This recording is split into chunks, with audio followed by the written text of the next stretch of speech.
Assalamualaikum warahmatullahi wabarakatuh. Selamat pagi adik-adik. Hari ini Bu Isti akan menjelaskan tentang langkah awal resusitasi. Di mana langkah awal resusitasi ini adalah suatu tindakan pertama kali yang dilakukan dalam pertolongan pertama kegawat daruratan pada bayi baru lahir yang mengalami kasus asfiksia. Sebelumnya kita sudah bahas tentang asfiksia, sehingga hari ini kita hanya membahas tentang langkah-langkah bagaimana cara melakukan langkah awal resusitasi. Nah, adapun langkah-langkah yang mau kita mulai, sebelumnya akan Bu Isti perlihatkan dulu alat-alatnya ya. Jadi yang harus kita siapkan, di sini ada partuset ya, ada partuset, ada handscoon steril ya. Ini karena dalam proses pembelajaran jadi Bu Isti angkat satu-satu ya. Di sini ada handscoon steril sepasang ya. Kemudian ada suction, slam, delay atau suction. Kemudian ada klem tali pusat atau klem arteri. Ada gunting tali pusat ya, spet 3 cc, ini klem arterinya 2 ya. Kemudian ada umbilical cord untuk mengklem tali pusat, dan ada kasa sebanyak 3 helai yang sifatnya steril. Semua ini berada di dalam bak instrumen yang sifatnya steril. Jadi nanti pada saat adik-adik membuat video ya, tidak perlu untuk dipegang satu persatu ya, hanya cukup dilihatkan saja. Nah, kita tutup dulu. Setelah itu di sini nanti ada kom berisi betadin, ada bengkok untuk membuang bahan-bahan habis pakai, ada stetoskop untuk menilai denyut jantung, kemudian ada alat untuk cuci tangan, APD ya, APD-nya masker, celemek, lebih bagus lagi lengkap ya dengan glasses Google atau kacamata Google, nurse cap, sepatu boot ya. Kemudian ada oksigen, persiapan masker oksigen yang tersambung ke tabung oksigen ya. Kemudian ada 3 helai kain ya, ada topi, ada 1 kain, 2 kain, 3 kain ya. Kemudian kita juga harus mempersiapkan lampu sorot ya, lampu sorot untuk menghangatkan bayi baru lahir. Jadi lampu sorot itu prinsipnya ada 3 pemakaiannya ya. Yang pertama kita nyalakan 60 menit sebelum digunakan, jadi 1 jam sebelum kita gunakan sudah harus dipanaskan. Yang kedua, jaraknya nanti antara lampu dengan bayi 60 cm ya. Kemudian yang ketiga, lampunya 60 watt ya. Nah, ini adalah bahan-bahan sederhana yang kita gunakan seadanya. Semoga adik-adik bisa paham dengan langkah-langkah awal resusitasi ini dan mohon diperhatikan dengan seksama. Jadi kita langsung masuk pada konten tata cara penata laksanaan langkah awal resusitasi ya. Oke, yang pertama sebelum kita melakukan tindakan selalu jangan lupa menyapa pasien ya. Selamat pagi Bapak, selamat pagi Ibu. Perkenalkan, nama saya Bidan Mawar. Di sini saya yang bertugas pada hari ini. Benar dengan Ibu Melati.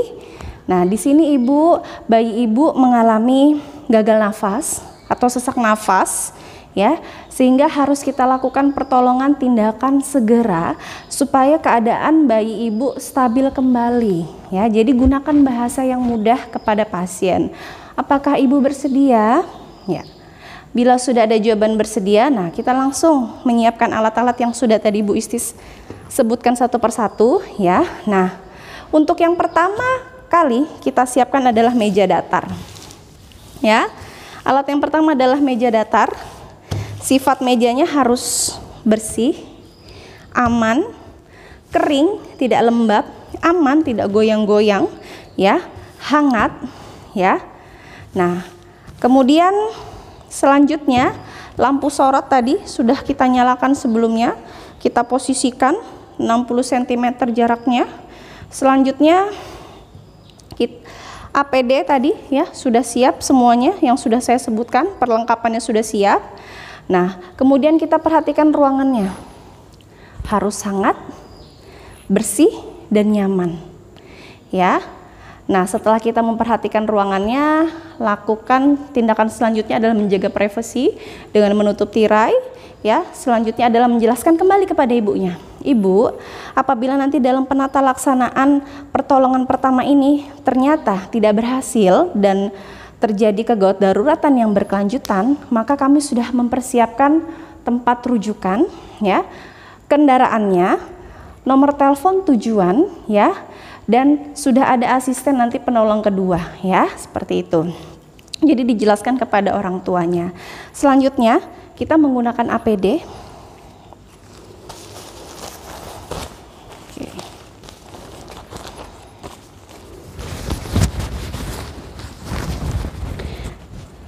Scott atau celemek ya, digunakan dengan baik, jangan sampai terlepas-lepas. Kemudian masker medis ya harusnya ya.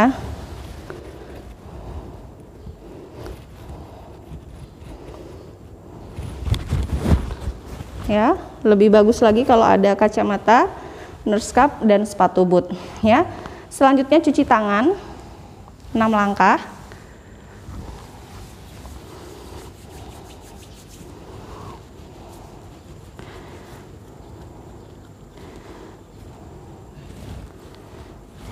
Dibasuh ya.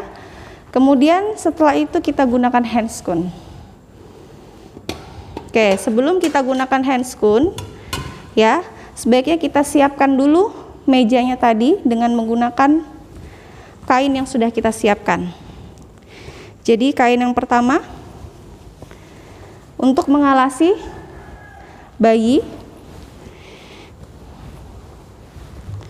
Ini alas yang pertama. Kain yang kedua. Ya, ini kain yang kedua. Jadi kain yang pertama untuk alas yang pertama. Kain yang kedua kita tumpuk di atasnya. Ini adalah fungsinya untuk alas bayi dan untuk mengeringkan bayi. Dan yang ketiga adalah pengganjal, dimana fungsinya ini adalah untuk mengganjal bahu bayi ya, supaya nanti pada saat posisi kita menolong, posisi kepala bayi agak sedikit mendangah atau ekstensi. Ya, seperti itu. Nah, selanjutnya kita gunakan handscoon steril.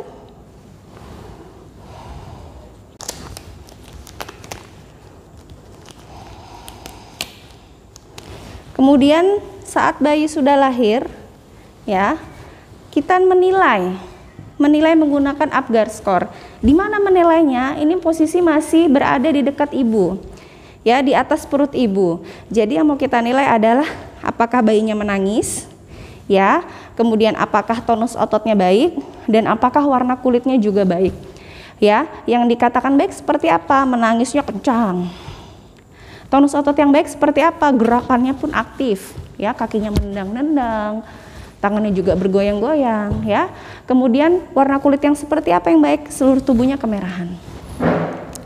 Nah, namun apabila dari ketiga penilaian tadi, ya, jawabannya tidak baik, ya, maka yang kita lakukan adalah tindakan pertama, ya, sebelum kita ke haikal, ya, kita bersihkan dulu lendir yang berada di mulut menggunakan teknik finger sweep. Finger adalah jari, sweep adalah menghusap, ya. Finger sweep menggunakan kasa steril, menggunakan jari tadi. Kita husap, ya. Nah, supaya lebih efektif lagi menggunakan suction, ya. Suctionnya kita lakukan dari mulut dulu sepanjang 5 cm. Kemudian hidung 1 sampai 2 cm. Karena ini akan dipakai lagi, jadi kita masukkan kembali ke bak instrumen. Nah, setelah itu ya, kita lakukan pemotongan tali pusat. Dengan segera ya. Jepit. Diurut.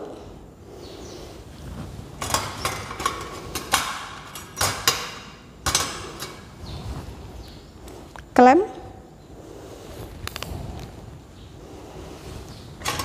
Kemudian potong tali pusatnya. Karena sudah tidak digunakan lagi, masukkan ke dalam meler bacon. Oke, ya. Nah, setelah itu kita pindahkan ke meja datar.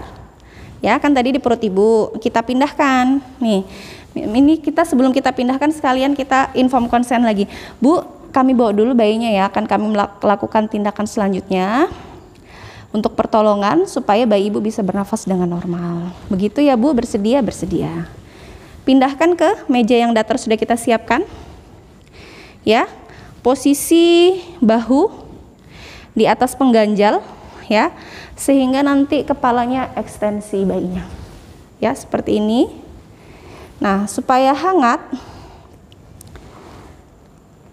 selanjutnya kita lakukan langkah haikal ya. Haikal ada 6, H, A, I, K, A, L. Haikal. Sudah kita pindahkan ya, langsung ingat haikal. H, hangatkan. Hangatkan dengan cara apa? Pakaikan topi bayinya.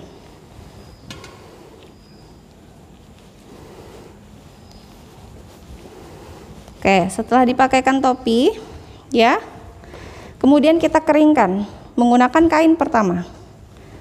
Ditekan-tekan ya, pelan-pelan, tidak usah digosok ya, karena vernik caseosa atau lemak yang masih berada di tubuh bayi itu fungsinya untuk menghangatkan. Jadi jangan sampai hilang ya, cukup ditekan-tekan untuk untuk mengurangi air ketuban yang masih berada di badan bayi. Nah, setelah itu kita cukup menutup bagian badan, dadanya tidak usah karena kita akan menilai nanti apakah dadanya mengembang atau tidak ya, seperti itu. Dan untuk menilai detak jantungnya juga lebih gampang ya. Nah, selanjutnya A ya, A adalah atur posisi. Tadi sudah benar nggak posisinya, apakah sudah sedikit ekstensi, karena kalau dia posisinya ekstensi jalan nafasnya akan terbuka. Selanjutnya adalah I, hisap lendir kembali ya, kita gunakan lagi, ini masih steril. Dari mulut 5 cm, hidung 1 sampai 2 cm ya. Kembalikan lagi ke bak instrumen ya. Kemudian K, keringkan kembali ya. Ini kain yang pertama sudah basah, jadi kita ganti. Nah, buang ke dalam ember pakaian kotor, kita hangatkan lagi, keringkan menggunakan kain yang kedua yang di bawahnya ya. A, atur posisi kembali. L, lakukan penilaian nafas ya, apakah dia menggap-menggap, kemudian kita lihat dadanya apakah mengembang, mengempis, mengembang, mengempisnya baik ya. Selanjutnya adalah menilai jantung ya, menggunakan stetoskop. Kita nilai jantungnya ya, dan kita juga evaluasi nafasnya, apakah nafasnya menggap-menggap ya. Kemudian ternyata jantungnya frekuensinya masih di bawah 100 kali per menit. Apabila hal itu masih terjadi, lakukan pemberian oksigen sebanyak 1 sampai 2 liter pemberian ya, oksigen. Nah, selanjutnya, nah kriteria yang kedua, apabila sudah tidak menggap-menggap ya, atau normal, tapi jantungnya juga masih di bawah 100 kali per menit, tetap kita berikan oksigen 1 sampai 2 liter.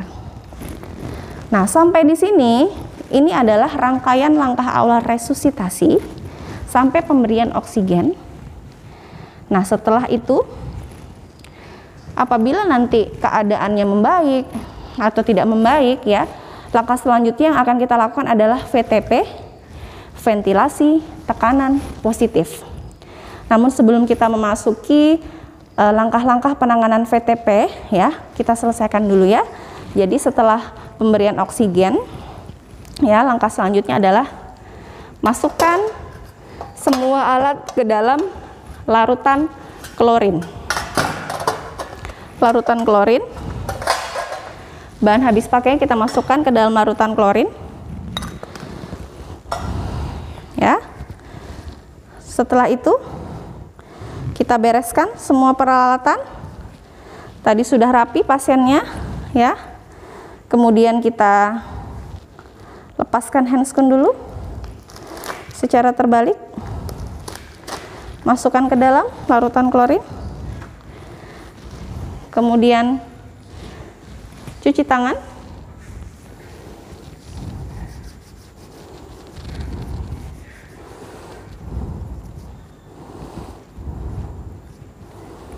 Bilas. Selanjutnya lepas APD.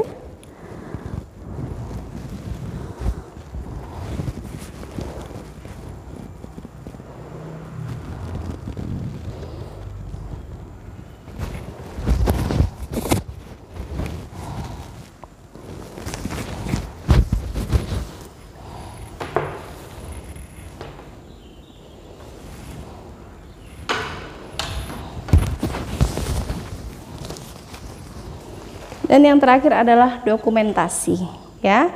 Jangan lupa setelah melakukan tindakan kita harus selalu melakukan dokumentasi.